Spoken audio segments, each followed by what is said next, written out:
की न्यूज खबरों का नमस्कार, आप देख रहे हैं खबर उत्तराखंड। मैं हूं आपके साथ तनवीर। रुक करते हैं खबरों का, लेकिन उससे पहले नजर डालते हैं इस वक्त की हेडलाइंस पर।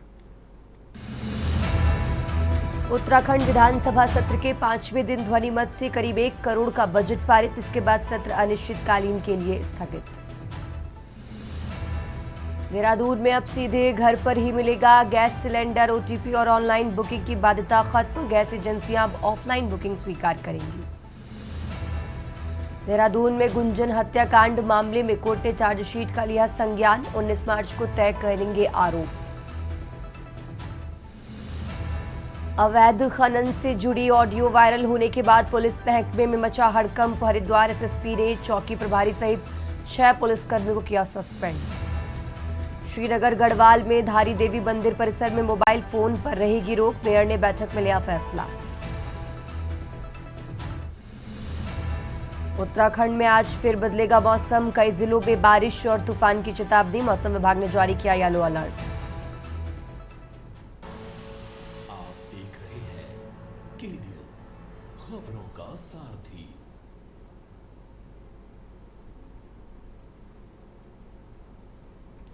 और अब रुक करते हैं खबरों का और शुरुआत करते हैं रुड़की की खबर से। रुड़की से खबर आपको बता रहे हैं, जहां प्रदेश में अवैध खनन पर सख्ती के दावों के बीच रुड़की से एक चौंकाने वाला मामला सामने आया है। यहां सीएम हेल्पलाइन पर अवैध खनन की शिकायत करने वाले युवक की पुलिस ने पहचान उजागर कर दी। यही नहीं, पुलिसकर्मी ने उसे खनन कारोबारी समझकर कथित डीलिंग तक कर डाली। मामला सामने आने के बाद ऑडियो वायरल हुआ और एसएसपी ने सख्त कार्रवाई कर चौकी इंचार्ज समेत 6 पुलिसकर्मियों को सस्पेंड कर दिया है।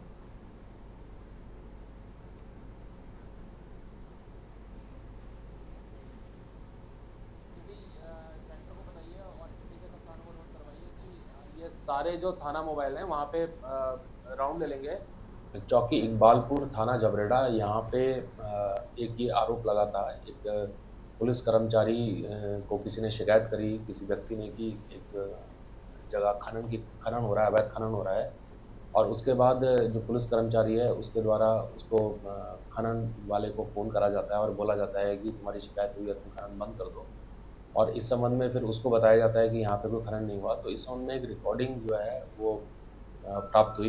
तो चूँकि प्रथम दृष्टया इसमें दोष पाया जा रहा है कि इनकी मिलीभगत होने की एक संभावना है, तो इसी के दृष्टिगत जो है इसमें चौकी कर्मचारियों की संलिप्तता की जांच हेतु एसपी देहात को एक पूरी जांच दी गई है।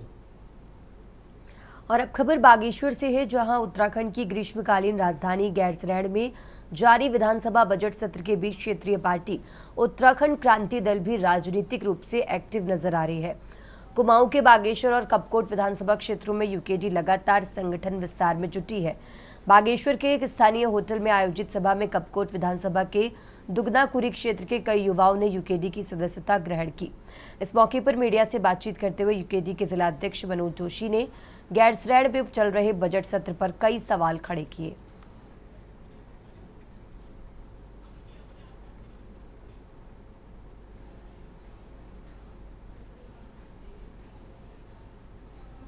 पार्टी में सौरभ भरेड़िया जी, मंडल अध्यक्ष सौरभ डोंगरी।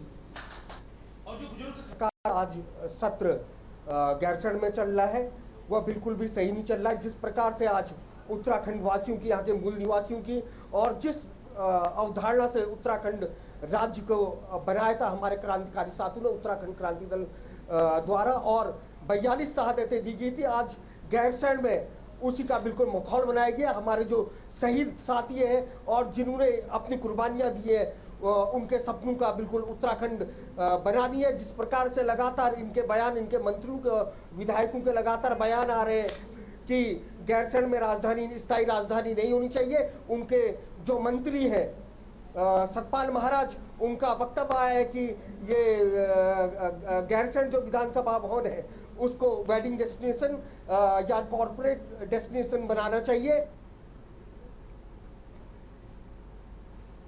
और अब आगे बढ़ते खबरों में, देश व प्रदेश में जारी घरेलू गैस सिलेंडर की किल्लत के खिलाफ कांग्रेस ने प्रदर्शन कर केंद्र सरकार का पुतला दहन किया। विकासनगर में कांग्रेस के वरिष्ठ नेता और पूर्व कैबिनेट मंत्री नवप्रभात की अगुवाई में कांग्रेस कार्यकर्ताओं ने घरेलू गैस सिलेंडर की किल्लत को लेकर केंद्र सरकार के खिलाफ जमकर नारेबाजी करते हुए पुतला दहन किया।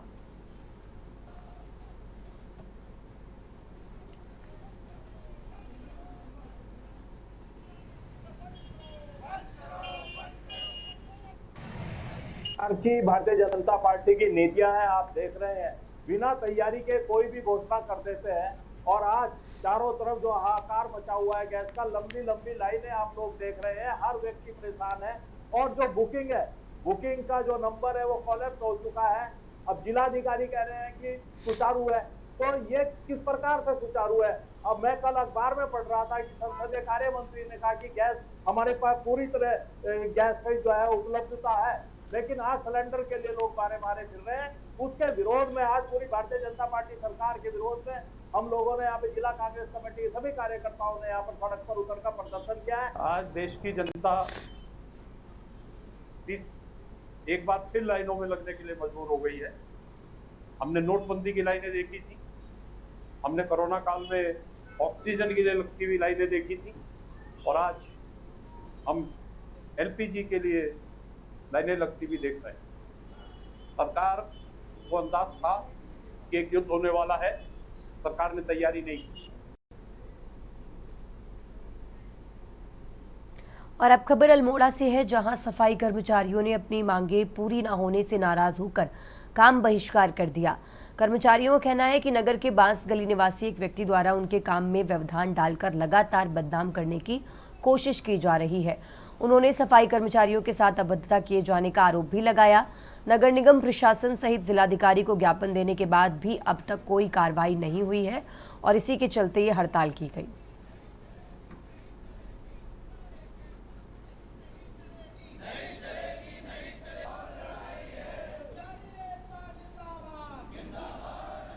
ये अभी कुछ दिनों पूर्व एक यहाँ पर कंप्लेंट प्राप्त हुई थी कि एक विशेष जगह पे यहाँ पर सफाई नहीं हो रही है। सफाई भी कर रहे हैं, वहाँ पर हमारे जो कर्मचारी है वहाँ पर सफाई करने के बाद बोरों में अपना जो कूड़ा है वो रखते थे और 10 मिनट बाद आके हमारी कूड़े की गाड़ी कूड़ा उठा लेती थी। तो इसमें मुझे एक कंप्लेंट प्राप्त हुई थी, तो उसके बाद हम लोगों ने इनको भेजा था कि आप एक बार मौके पर आप देख लें। तो ये मौके पर गए तो वहाँ पर दोनों पक्ष की तरफ से बहस हो गई थी आपस में। देखिए, लगातार आज हमारा 14-15 दिन हो चुके हैं ज्ञापन दिए हुए। लगभग 27-28 तारीख के दिन से हम लोग धरना प्रदर्शन कर रहे हैं। एक दिवसीय हमने धरना भी दिया था। जौहरी बाजार निवासी एक व्यक्ति द्वारा बांस गली में लगातार अपने आवासों का, अगल बगल के लोगों का कूड़ा वहां पर एकत्रित किया जाता है, कर दिया जाता है और सुबह कर्मचारी आते हैं, उसको 7 से 8 या 9 बजे तक उसको उठा देते हैं। और अब आगे बढ़ते खबरों में, राज्य में कानून व्यवस्था को लेकर सरकार की जीरो टॉलरेंस नीति के तहत सख्त कार्रवाई की गई है। अवैध खनन से संबंधित एक ऑडियो सामने आने के बाद मुख्यमंत्री पुष्कर सिंह धामी के निर्देश पर हरिद्वार जनपद की इकबालपुर पुलिस चौकी में तैनात पूरे स्टाफ को तत्काल प्रभाव से सस्पेंड कर दिया गया है। बता दें कि इकबालपुर क्षेत्र में अवैध खनन से जुड़े मामले में पुलिसकर्मियों की भूमिका संदिग्ध पाए जाने पर यह कार्रवाई की गई है।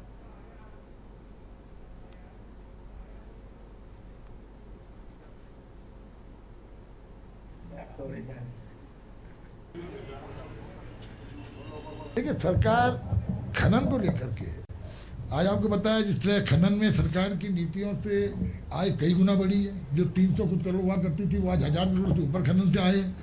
इसके अलावा 82 करोड़ रुपया फाइन के रूप में भी वसूल किया गया।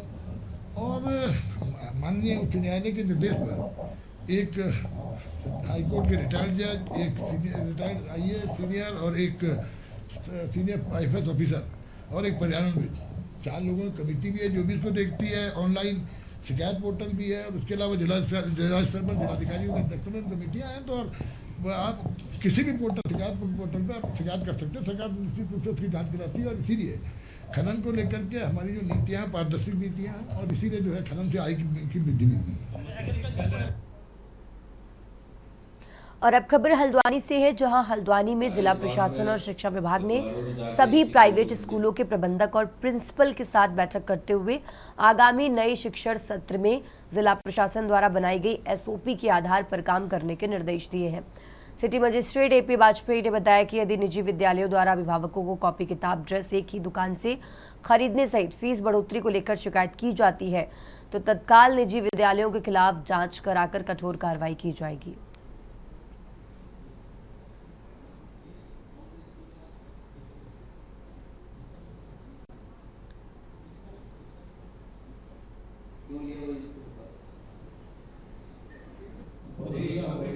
देखिए, विद्यालयों की मान्यता से लेके RTE एक्ट तक, RTE एक्ट है या जो उनका फीस स्ट्रक्चर है, यूनिफॉर्म है, बुक्स है, उसको लेकर DM साहब के द्वारा जनवरी में एक डिटेल SOP जो है पूर्व में ही निर्गत की गई है। शिक्षा विभाग के माध्यम से सभी विद्यालयों को उसको प्रचारित भी किया गया है और उसी क्रम में आज ये बैठक आयोजित की गई थी कि उनको सेंसिटाइज़ किया गया है कि क्या उनको करना है और क्या नहीं करना है, उसको डिटेल में बात हुई है।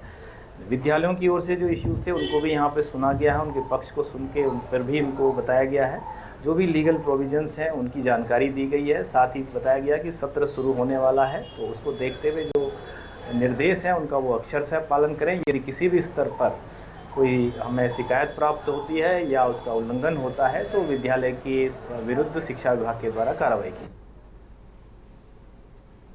और अब खबर हल्द्वानी से है, जहां खाड़ी देशों में चल रहे युद्ध के बीच पूरे देश भर में गैस की किल्लत होने लगी है। देवभूमि उत्तराखंड के प्रमुख शहर हल्द्वानी में भी गैस के सिलेंडर लेने के लिए लोगों की लंबी लंबी लाइनें लगी हुई हैं। हालांकि प्रशासन का दावा है कि जनपद में गैस की किसी भी तरह से कोई किल्लत नहीं है। काठगोदाम की शीश महल में गैस एजेंसी में लोगों की लंबी लंबी लाइन सिलेंडर लेने के लिए लगी हुई है और अफरा तफरी का माहौल है।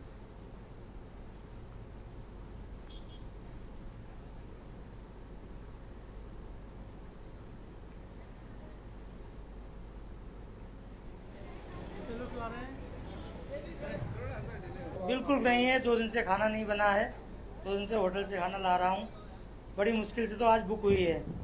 तो सुबह फ़ोन किया तो कहा कि गाड़ी आएगी, लेकिन फिर रात को फ़ोन किया तो कहा एजेंसी पे जाओ। यहाँ लाइन की है, देख ही रहे हैं आप कितनी लाइन लगी है। नौकरी ड्यूटी छोड़ के आया हुआ हूँ और समस्या तो बनी हुई है, गैस की बहुत ही किल्लत है।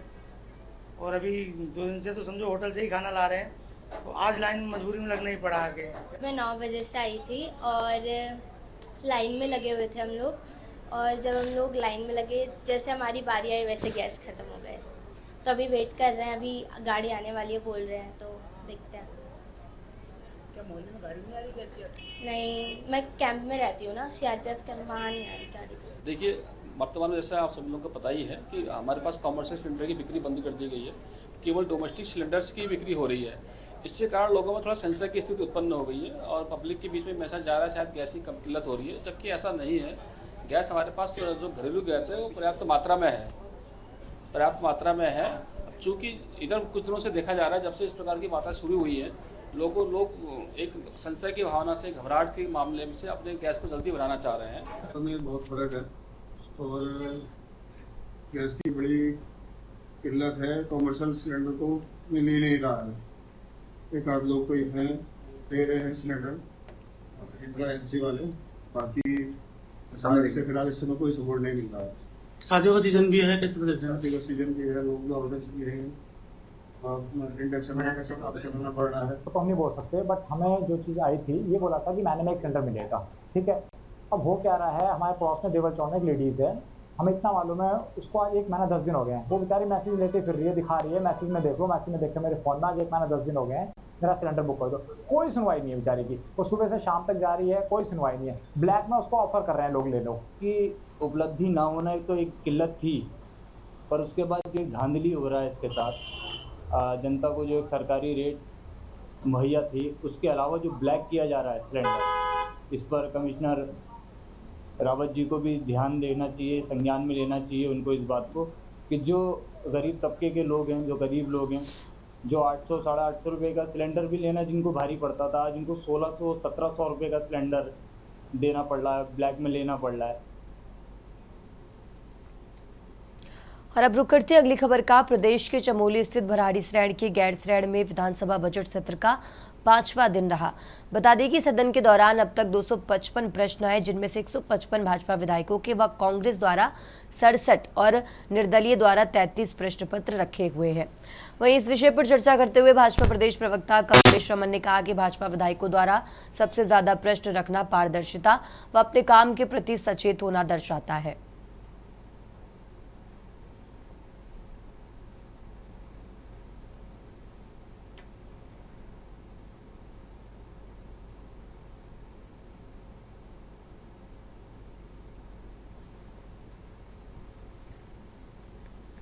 जाहिर सी बात है, ये तो पारदर्शिता हुई ना। हमारे जो विधायक है कितने सचेत हैं ये आप समझ सकते हैं, कितना कार्य करने वाले हैं ये भी आप देख रहे होंगे। लेकिन विपक्ष के पास जब कुछ मुद्दे ही नहीं है, कोई सवाल ही नहीं है, और विपक्ष ने जब बजट पढ़ा ही नहीं है तो वो सवाल करेगा क्या।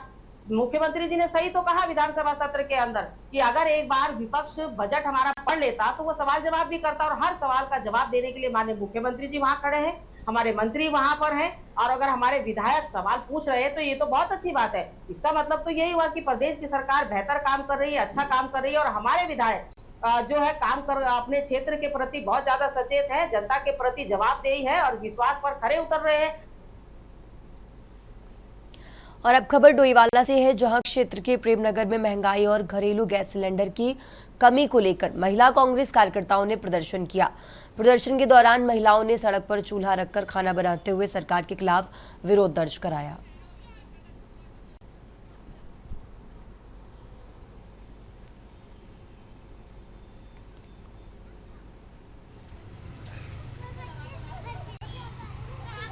पहले तो आपका धन्यवाद व्यक्त करना चाहूंगी, और आपके जो फोन जेब में है जरा वो भी चेक कर लीजिए, कहीं आपके श्रीमती जी का फोन भी ना आ रहा हो कि गैस खत्म हो गई। गैस के दाम तो बढ़ा दिए लेकिन किल्लत इतनी ज्यादा बढ़ गई, काला बाजारी पहले शुरू कर दिया इन्होंने। इसीलिए हमें प्रदर्शन करना पड़ रहा है कि जब कांग्रेस की सरकार में 500 का सिलेंडर था तो इनके दिग्गज नेता स्मृति ईरानी जैसे नेता बड़े बड़े प्रदर्शन करते थे, कहीं लौकी तोरी गले में डाल डाल के, कहीं गैस के ऊपर। आज इन्होंने 932 रुपए का सिलेंडर कर दिया, इनको बिल्कुल शर्म नहीं आ रही है। आज इतनी महंगाई हो गई है देश में, और आज कहीं भी सिलेंडर नहीं मिल रहा है और सब परेशान हो रहे हैं। फिर से लाइन लगाने की नौबत आ गई और लकड़ियां जलाने की नौबत आ गई है, और महंगाई इतनी हो गई कि 940 रुपए नागाघेर में सिलेंडर मिल रहा है, और जगह 932 मिल रहा है तो नागाघेर वाले 940 दे रहे हैं। अलग अलग जगह अलग अलग रेट किस लिए है। और आगे बढ़ते खबरों में अब खबर विकासनगर से है, जहां एलपीजी गैस सिलेंडर की व्यवस्थित ढंग से आपूर्ति और कालाबाजारी की खबरों के बीच तहसील प्रशासन ने आपूर्ति और पुलिस विभाग के साथ बैठक की, जिसमें विकासनगर, हरबतपुर, सहसपुर और सेलाकुई व्यापार मंडल के प्रतिनिधि शामिल हुए। अधिकारियों ने गैस आपूर्ति की स्थिति का जायजा लेते हुए कालाबाजारी को रोकने पर जोर दिया।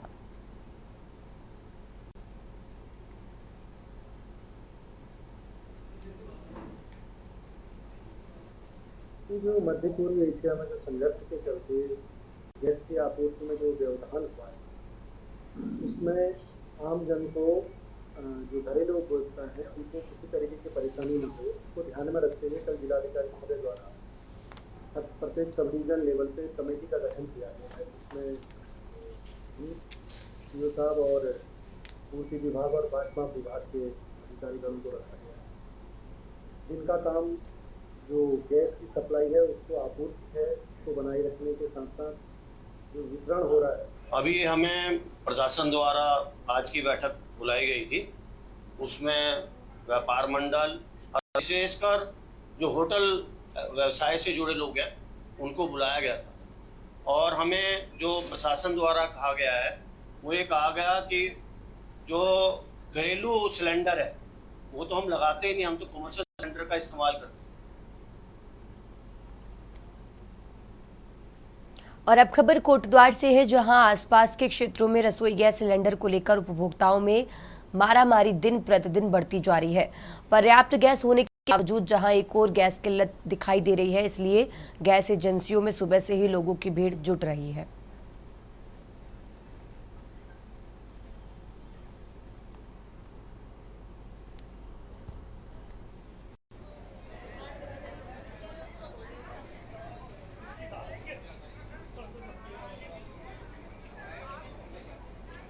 सिलेंडर लेने में बहुत ज़्यादा समस्या आ रही है। पहले ऑनलाइन ही बुक हो जाता था मोबाइल से, अब ऑनलाइन भी जो मोबाइल नंबर दे रखा है उससे भी बुक नहीं हो पा रहा, जिस कारण काफ़ी पब्लिक परेशान है।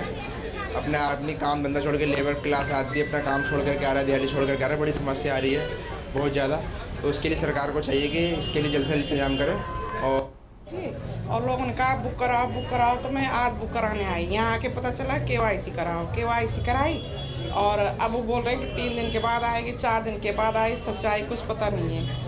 फिर हम न्यूज़ में सुन रहे हैं कि गैस की कोई कमी नहीं है, गैस की कमी नहीं है। अगर कमी नहीं है तो फिर आ क्यों नहीं रही है? ये लोग लाइन में क्यों लगे हुए हैं? और हमारे पास तो दूसरी कोई व्यवस्था नहीं है। गैस जैसे हमारे पास पहले आ रही थी वैसे ही अब आ रही है। हमारे पास गैस कम नहीं आ रही है, जितनी गैस हमारे पास पिछले महीने आई उतनी ही गैस हमारे पास उसी सीक्वेंस में आ रही है गैस। दिक्कत कहाँ आ रही है कि लोग पैनिक बुकिंग के लिए दौड़ रहे हैं। जो एक सिलेंडर से काम चलाते थे वो अब दूसरा सिलेंडर लेने की होड़ में लाइन में आ रहे हैं। हो क्या रहा है कि गैस बुकिंग भी नहीं हो रही। कल पूरा दिन गैस बुकिंग नहीं हुई, तो हमारी ऑयल कंपनियों ने मैनुअल बुकिंग शुरू करी है, तो हम अपने सिस्टम से गैस बुक कर रहे हैं उनकी। और अब खबर कालाढूंगी से है, जहां तहसील प्रशासन ने घरेलू गैस की कालाबाजारी रोकने के लिए नैनीताल डीएम ललित मोहन रयाल के आदेश पर व्यावसायिक प्रतिष्ठानों में छापेमारी की, जिससे व्यावसायिक प्रतिष्ठानों में हड़कंप मच गया। छापेमारी के दौरान क्षेत्रीय खाद्य अधिकारी राजेंद्र भट्ट व खाद्य पूर्ति अधिकारी चित्रा रौतेला सहित अन्य स्टाफ रहा। छापेमारी के दौरान प्रतिष्ठानों में 2 घरेलू सिलेंडरों का उपयोग होता पाया गया। प्रशासन ने गैस की कालाबाजारी व किल्लत को रोकने के लिए आगे भी छापेमारी जारी रखने का दावा किया है।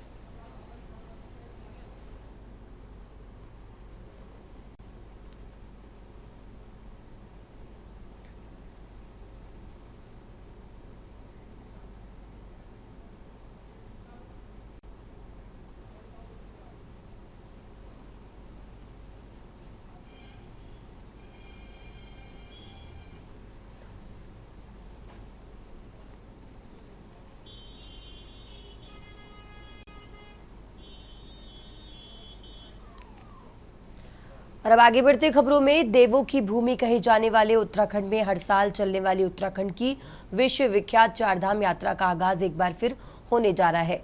बता दें कि इस साल चारधाम यात्रा का आधिकारिक आगाज 19 अप्रैल को गंगोत्री और यमुनोत्री धाम के कपाट खुलने के साथ होगा। वहीं केदारनाथ के कपाट 22 अप्रैल और बद्रीनाथ के कपाट 23 अप्रैल को खुलेंगे।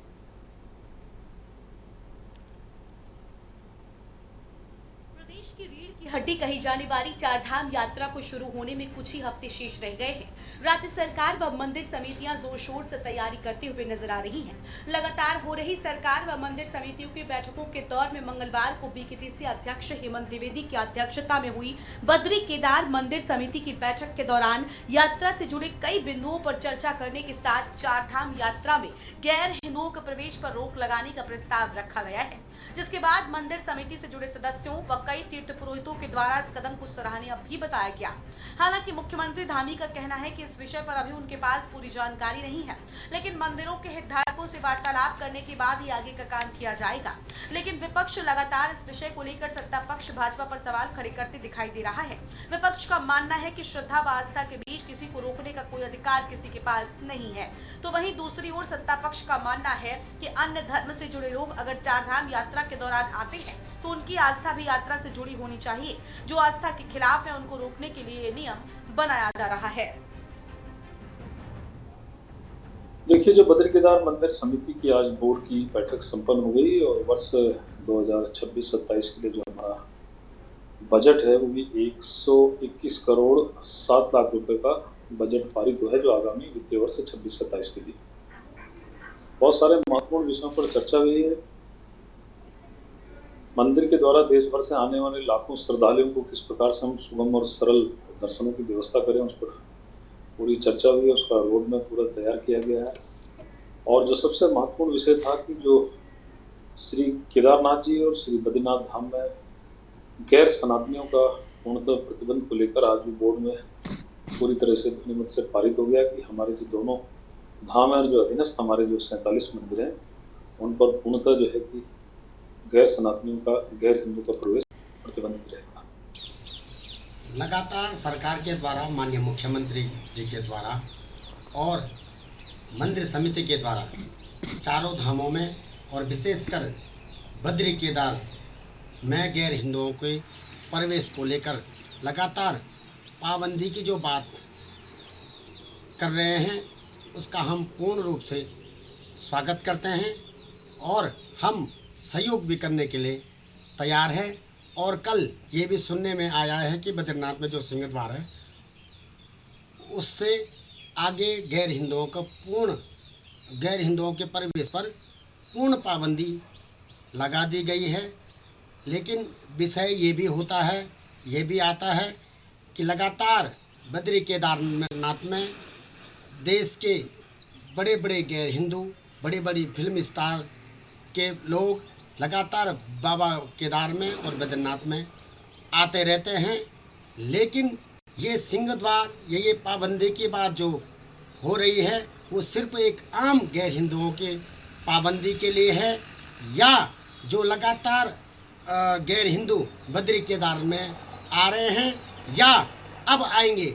जैसे कि हम सब लोग जानते हैं गैर हिंदू प्रत्येक पार्टियों में हैं और बड़े बड़े पदों पे हैं, केंद्र में हैं, राज्य में हैं, या इस प्रकार से ये पाबंदियां उन लोगों पर भी लागू होगी।